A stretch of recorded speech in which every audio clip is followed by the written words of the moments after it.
नमस्कार, बहुत स्वागत है आपका। मैं हूं आपके साथ सुमित शर्मा। विस्तार न्यूज देख रहे हैं आप। लोकसभा चुनाव के बाद चुनाव आयोग ने 7 राज्यों के 13 विधानसभा क्षेत्रों में होने वाले उपचुनाव की तारीखों का ऐलान कर दिया है। इसके तहत मध्य प्रदेश के छिंदवाड़ा जिले के अमरवाड़ा सीट पर चुनाव होना है। वहीं इस बीच पीसीसी चीफ जीतू पटवारी का बयान सामने आया है। इसको लेकर वहाँ के जो विधायक है हमारे सोवन वाल्मीकि और हमारे छिंदवाड़ा के, उनसे भी बुला के बात की है संदर्भ में। तो मैं समझता हूँ कि 1 मिनट 10 मिनट पहले तारीखों का डिसाइडेशन हुआ है, हम उसी मिनट तैयार हो गए काम करने के। तो मध्य प्रदेश में एक विधानसभा सीट पर बाय इलेक्शन उपचुनाव के लिए अधिसूचना जारी आयोग ने कर दी है। चुनाव आयोग ने छिंदवाड़ा की अमरवाड़ा सीट पर विधानसभा चुनाव होंगे। चुनाव की तारीखों को लेकर बीजेपी के प्रवक्ता मिनल भार्गव का कहना है कि प्रत्याशी का चयन बीजेपी की पार्लियामेंट्री बोर्ड तय करेगा। और हालांकि कमलेश शाह को भरोसा दिलाया जा चुका था कि वहीं प्रत्याशी होंगे। इधर कांग्रेस की प्रवक्ता स्वदेव शर्मा का कहना है कि बीजेपी इस्तेमाल करने के बाद नेताओं को अलग कर देती है। साथ ही उन्होंने बीजेपी को अवसरवादी पार्टी बताया। देखिए, ये भारतीय जनता पार्टी का हमारा पार्लियामेंट्री बोर्ड तय करता है कौन प्रत्याशी होगा। देखिए, जिस प्रकार से चुनाव आयोग ने तारीखों की घोषणा की है, निश्चित रूप से भारतीय जनता पार्टी अपना प्रत्याशी घोषित करेगी और जीत फतह करेगी। कि भारतीय जनता पार्टी ने कोई भी एंगल चुनाव जीतने का या कुर्सी हथियाने का नहीं छोड़ा। चाहे प्रशासन की बात करो तो प्रशासन ने भिंड दतिया और ग्वालियर लोकसभा क्षेत्रों में अधिकारियों ने बूथ कैप्चरिंग की है। पहली बार इतिहास में ऐसा हुआ है। और जब कांग्रेस के कार्यकर्ता रिपोर्ट करने गए तो जब अधिकारी कर रहे हैं बूथ कैप्चरिंग, उनकी रिपोर्ट क्या लिखी जाएगी। भारतीय जनता पार्टी अवसरवादी पार्टी है, अपना अवसर का लाभ उठाया और जय हिंद कर दिया सब। वहीं केंद्र सरकार के शपथ ग्रहण समारोह में शामिल होने के बाद छत्तीसगढ़ के सीएम विष्णुदेव साय रायपुर लौट आए हैं। और इस मौके पर उन्होंने कहा कि वो पीएम मोदी के आभारी हैं कि उन्होंने अपनी कैबिनेट में छत्तीसगढ़ को प्रतिनिधित्व दिया है। बिलासपुर के सांसद श्री तोखन साहू जी को हमारे आदरणीय प्रधानमंत्री जी ने शामिल किया है। इसके लिए पूरा छत्तीसगढ़ उनका आभारी है। उधर कांग्रेस के प्रदेश अध्यक्ष जीतू पटवारी का बयान सामने आया है, जिसमें उन्होंने कहा है कि बढ़ते क्राइम को लेकर समिति गठित की है। विधानसभा में SC/ST को लेकर मुद्दा उठाया जाएगा। वहीं हार के मंथन पर जीतू पटवारी ने कहा कि 29 सीटें हारने के बाद मंथन करना ही चाहिए। वहीं मोदी कैबिनेट में नए मंत्री MP के बने हैं, उनको जनता के अधिकारों की रक्षा करनी चाहिए। ये बात कही जीतू पटवारी ने। मध्य प्रदेश के मंत्रियों का मध्य प्रदेश के हितों की रक्षा और यहाँ के विकास में उनका सहयोग बने। ढेर सारी शुभकामनाएं उनको कि वो मध्य प्रदेश में जो अराजकता है, आर्थिक अराजकता है, करप्शन की अराजकता है, प्रशासनिक, उसमें केंद्र सरकार के सहयोग से जो महत्व मध्य प्रदेश को मिलना चाहिए वो दिलवाने में अपनी भरसक कोशिश करें, प्रयास करें और अल्टीमेटली यहाँ समृद्धि लाए। मध्य प्रदेश पहला राज्य है जो ST/SC के सबसे ज्यादा अपराध यहाँ होते हैं। सबसे ज्यादा आंकड़े बोल बोल के चिल्ला कर बोलते हैं कि सबसे बेस्ट खराब सरकार हमारी ये है। ऐसे में मैं मानता हूँ कि कांग्रेस पार्टी का दायित्व है कि हम ऐसी सारी घटनाओं पर नजर रखें और उनके खिलाफ सरकार को आगाह करें और जनता को भी समझाएं कि ये अराजक सरकार है, इससे सचेत रहो। तो हम अपना दायित्व निभा रहे हैं। वहीं कांग्रेस नेता सुप्रिया श्रीनेत ने NDA सरकार पर निशाना साधा। उन्होंने कहा कि NDA में तमाम बैसाखियां हैं, सभी आगे बवाल करेंगे। हम तो शुरू से कह रहे हैं तमाम बैसाखियां हैं, अब बैसाखियां बवाल मचाएंगी। आपने कल सुना अजीत पवार जी को, आपने कल सुना प्रफुल्ल पटेल को, आप सुन रहे हैं अभी श्री गोपी को। अभी तो देखिए आगे आगे क्या होता है। क्या आज नरेंद्र मोदी की हिम्मत है कि वो चंद्रबाबू नायडू को बुलाकर कहे आप मुजरा क्यों कर रहे हैं? 63 सीटें आप हार गए, इस देश ने आपको नकार दिया। अब नाक रगड़ के आप एक तिहाई प्रधानमंत्री बनकर एक अल्पमत इसकी कोalition की सरकार चला रहे हैं। उधर दिल्ली में केंद्रीय कैबिनेट मंत्री शिवराज सिंह चौहान ने पूर्व राष्ट्रपति रामनाथ कोविंद से मुलाकात की। शिवराज सिंह चौहान पूरे परिवार के साथ बीजेपी के वरिष्ठ नेता लाल कृष्ण आडवाणी के घर भी पहुंचे थे, उनसे भी मुलाकात हुई है शिवराज सिंह चौहान की। शिवराज सिंह चौहान ने बीजेपी के राष्ट्रीय अध्यक्ष और कैबिनेट मंत्री JP नड्डा से भी मुलाकात की है। तो ये 3 तस्वीरें आप देख रहे हैं। शिवराज सिंह चौहान दिग्गजों से मुलाकात करने के लिए पहुंचे थे। पूर्व राष्ट्रपति रामनाथ कोविंद से उनकी मुलाकात हुई है। और लाल कृष्ण आडवाणी जी से मुलाकात उनकी हुई है। जेपी नड्डा से भी मुलाकात की है। शिवराज सिंह चौहान ने पहली बार केंद्रीय कैबिनेट मंत्री बनाए गए हैं। शिवराज सिंह चौहान लोकसभा चुनाव और मोदी मंत्रिमंडल के गठन के बाद एमपी में मोहन सरकार एक्शन में नजर आ रही है, जहां सीएम डॉक्टर मोहन यादव ने प्रदेश के सभी कलेक्टर्स और पुलिस कमिश्नर्स की बैठक बुलाई है। साथ ही मंत्रालय के सभी विभागों के अफसरों के साथ भी बैठक उनकी होनी है, जिसमें सभी सांसद, विधायक और मंत्रियों को मौजूद रहने के निर्देश दिए गए हैं।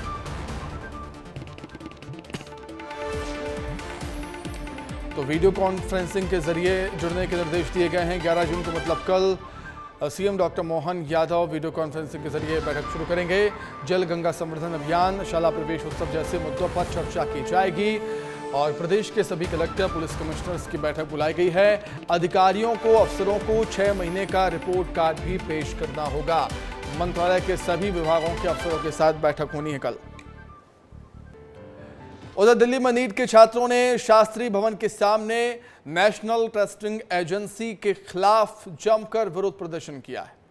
छात्रों का कहना है कि 4 जून को जारी हुए नीट यूजी परीक्षा परिणाम में बड़ी धांधली हुई। देश के अलग अलग हिस्सों से गड़बड़ियां सामने आई हैं। साथ ही कुछ स्थानों पर प्रश्न पत्र बांटने के मामले भी सामने आ गए। परीक्षा में पहली बार 67 छात्रों ने रैंक हासिल की। एक रैंक पहली, जो टेक्निकली संभव ही नहीं है, पॉसिबल ही नहीं है। इसके अलावा कुछ छात्रों को बिना नोटिफिकेशन जारी किए ग्रेस मार्क्स भी दे दिए गए, जो बिल्कुल गलत है। दिल्ली में शास्त्री भवन के सामने प्रदर्शन कर रहे छात्रों से बातचीत की हमारे सहयोगी अनमोल तिवारी ने। सुनिए। देश की राजधानी दिल्ली के सड़कों पर स्टूडेंट्स उतर आए हैं। आरोप यह है कि जो नीट यूजी मेडिकल प्रवेश परीक्षा हुई है उसके परिणाम में धांधली हुई है। फिलहाल हम देखिए दिल्ली के शास्त्री भवन के बाहर खड़े हैं और यहाँ पर अलग अलग जो छात्र संगठन है वो प्रदर्शन पर उतर आया है और लगातार मांग कर रहा है कि जो नीट यूजी की परीक्षा हुई है उसको निरस्त किया जाए। आप देखिए कि हाथों में बैनर पोस्टर लिए हुए छात्र जो है न्याय की गुहार लगा रहे हैं। यहाँ पर जो छात्र हैं मांग कर रहे हैं कि एनटीए पर ही बैन लगा देना चाहिए। जिस तरीके से एनटीए जो एग्ज़ाम कंडक्ट कराती है, सीयूटी हो या नीट हो या जो एनटीए के माध्यम से जो भी एग्ज़ाम होते हैं, उसमें साफ तौर पे घोटाला हमें दिखाई देता है। जो घोटाला हुआ है, हाई कोर्ट इस पे निष्पक्ष जांच करे, किसी के पक्ष को ना देखते हुए, किसी भी सरकार को ना देखते हुए इस पे संपूर्ण रूप से जांच की जाए, दोबारा से नीट की परीक्षा आयोजित की जाए। एक ओएमआर बेस्ड एग्जाम में आप क्या अच्छी हैंडराइटिंग के एक्स्ट्रा मार्क्स दे रहे हैं क्या? एक बात बताइए, ये कोई लॉजिक नहीं बनता है। एक इतने कॉम्पिटिटिव एग्जाम में जिसके लिए छात्र सालों साल तैयारी करते हैं, जिसके लिए पूरा परिवार सैक्रिफाइस करता है, तब जाके एक परिवार का एक छात्र 12वीं पास करके साइंस पढ़ के वहां तक उस एग्जाम को दे पाने की स्थिति में पहुंच पाता है। और उसके बाद उसके साथ ये धोखा 1 साल नहीं, 2 साल नहीं, साल दर साल होता है। सुप्रीम कोर्ट की निगरानी में जांच कमेटी बिठाई जाए और उसके बाद इस तरीके के भद्दे मजाक इस देश के युवाओं छात्रों के साथ होना बंद हो। किस तरीके से हर साल 24 से 25 लाख छात्र जो है नीट मेडिकल की परीक्षा देते हैं और सीटें जो है केवल 1 लाख है। इसकी वजह से छात्राओं का जो आइए सीधे रुख करेंगे। पीएम मोदी कुछ कह रहे हैं, सुन लेते हैं क्या कुछ कह रहे हैं पीएम मोदी। और इसलिए मेरे दिल दिमाग में सिवाय 140 करोड़ कोई नहीं, और मेरे लिए 140 करोड़ नागरिक नहीं है। मेरे लिए 140 करोड़ परमात्मा का रूप है। और जब मैं सरकार में बैठ करके कोई निर्णय करता हूं तो मैं सोच रहा हूं कि मैंने आज 140 करोड़ देशवासियों को इस रूप में मैंने पूजा की है और उनके चरणों में मैंने इस योजना के रूप में एक पुष्प चढ़ाया है। उस भाव से मैं काम करता हूं। सरकार की बात आती है तब वो अकेला मोदी नहीं होता है, उसके जो हजारों दिमाग उसके साथ जुड़े हुए हैं, हजारों मस्तिष्क जो इस काम में लगे हुए हैं, हजारों भुजाएं जिस काम को कर रही है, एक जो विराट रूप है, उसी का परिणाम होता है कि सामान्य मानवी को भी उसके सामर्थ्य का साक्षात्कार होता है। और एक बार जब सामर्थ्य का साक्षात्कार हो जाता है तो समर्पण अपने आप समाहित हो जाता है। और ये पूरा 3 महीने का कालखंड उस सामर्थ्य के साक्षात्कार का, उस सामर्थ्य के प्रति समर्पण के भाव का और उस समर्पण के अंदर नए संकल्पों की ऊर्जा जुड़ी हुई थी, जिसका परिणाम है कि आज हम फिर एक बार देश की सेवा के लिए प्रशस्त हो रहे हैं। हम वो लोग नहीं हैं कि जो इतने बजे ऑफिस शुरू होता है, इतना बजे पूरा होता है। हम वो लोग नहीं है। हमारे लिए समय के बंधन नहीं है, हमारे लिए सोचने की सीमाएं नहीं हैं, हमारे लिए पुरुषार्थ के लिए कोई मानदंड नहीं है। जो इससे परे है वही तो मेरी टीम है, और वही टीम पर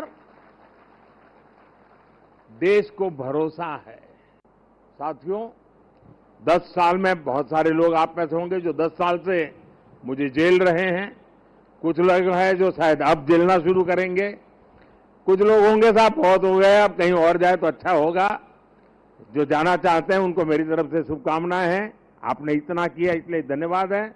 जो आना चाहते हैं, अगर आज टीवी पर मेरी बात सुन करके जो मन भाव से खप जाना चाहता है 5 साल, आइए, निमंत्रण है। और हम मिल करके दोस्तों एक ही लक्ष्य, नेशन फर्स्ट, एक ही इरादा, 2047 विकसित भारत। और मैंने पब्लिकली कहा है, मेरा पल पल देश के नाम है। और मैंने ये भी वादा किया है देश को, 24/7 फॉर 2047। मुझे वो टीम से अपेक्षाएं हैं, मैं मेरी टीम से ये चाहता हूं। और उसमें भी मैंने मिला हुआ काम समय से पूरा कर दिया, मुझे मिला हुआ काम गलती के बिना कर दिया। मैं समझता हूं अच्छी चीज है, लेकिन परिपूर्णता नहीं है। मैंने उसमें वैल्यू एडिशन क्या किया? मैंने पूरा किया, लेकिन ज्यादा अच्छे से पूरा किया। मैंने पूरा किया, लेकिन आगे अब किसी के सर पे बोझ नहीं रहेगा, इतना मैंने करके रखा है।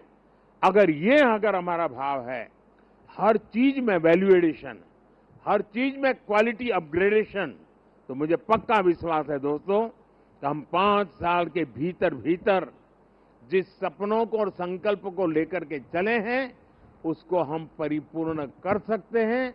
10 साल का मेरा अनुभव है, जो तय किया उसको हम करके रहे हैं।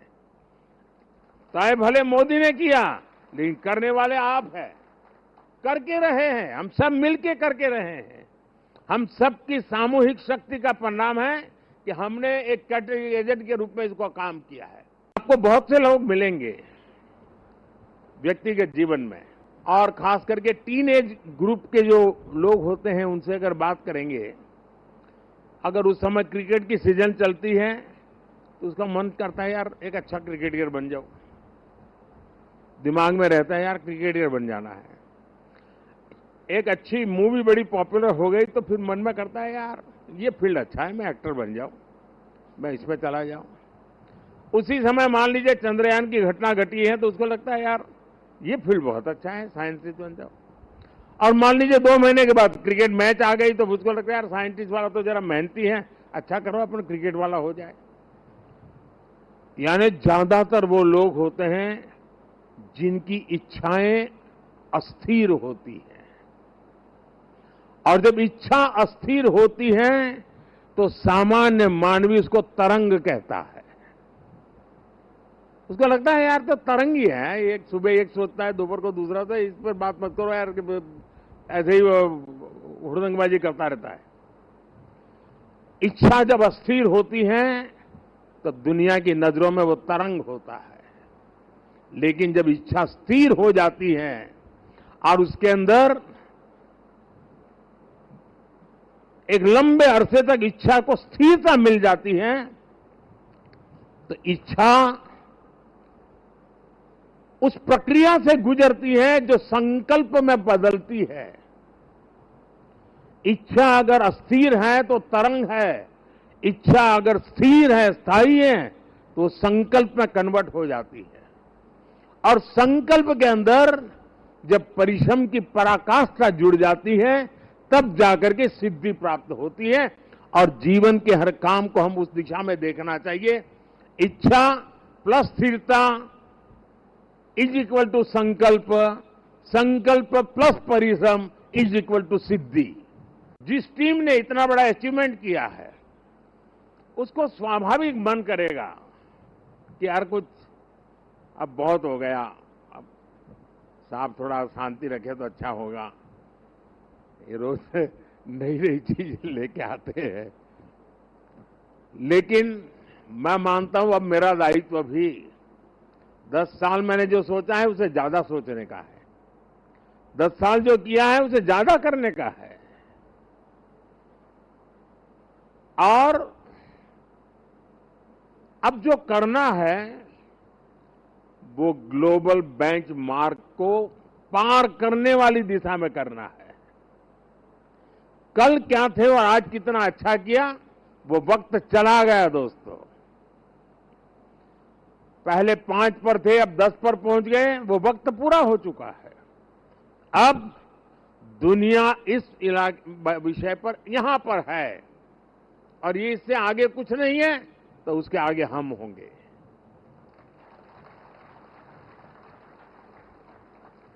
जहां कोई नहीं पहुंचा, वहां हमारे देश को हमें पहुंचाना है। और व्यक्ति के जीवन में हो, समूह का जीवन हो या राष्ट्र का जीवन हो, जब तक वो बड़े संकल्प के साथ सोचता नहीं है, परिणाम नहीं मिलता है। साथियों, जब हम काम करते हैं तब 3 चीजें बहुत अनिवार्य होती है। और अगर 3 चीजें हमारे पास उपलब्ध हो, तो मैं नहीं मानता हूं कि विफलता दूर दूर तक भी नजर आएगी। और जब मैं 3 बातें कहता हूं, एक क्लैरिटी ऑफ थॉट्स, जहां तक इस सरकार का सवाल है, मैं मानता हूं कि कोई उलझन नहीं है। बाएं जाए, दाएं जाए, ऊपर जाए, नीचे जाए, कुछ नहीं, उसको पता है ऐसे ही जाना है और उसे पा करके रहना है। इतनी क्लैरिटी ऑफ थॉट्स किसी भी काम की सफलता के लिए सबसे पहली जरूरत होती है। फेथ इन कन्विक्शन दूसरा पार्ट है कि जो मैं सुन रहा हूं, जो मुझे बताया जा रहा है, उसके प्रति मेरे मन में अश्रद्धा नहीं होनी चाहिए, मेरे मन में इफ्स एंड बट्स नहीं होनी चाहिए। फेथ इन कन्विक्शन, जो मैंने सुना है और अनुभव कहता है कि हाँ यार मेरे विचारों में मेल नहीं बैठता है, लेकिन यही है रास्ता, तो चलो लग जाओ। लेकिन इतने से भी पूरा नहीं होता है। Clarity of vision, faith in conviction is not enough to achieve. और इसके लिए चलता है कैरेक्टर टू एक्ट। मुझे अपने व्यक्तित्व को उस प्रकार से गढ़ना पड़ता है, मेरे समय का सर्वाधिक उपयोग उस काम के लिए लगाने का मुझे प्रायोरिटी तय करनी होती है, खुद को खपाना। तो प्रधानमंत्री मोदी को आप सुन रहे थे। कार्यभार संभालने के बाद पहली बार वो पीएमओ के अधिकारी कर्मचारियों को संबोधित कर रहे थे और काम करने के टिप्स उन्हें यहाँ पर दिए हैं, गुरु मंत्र उन्होंने यहाँ पर दिया है। इसी के साथ ही बुलेटिन में इतना ही। खबरें लगातार जारी हैं। नमस्कार।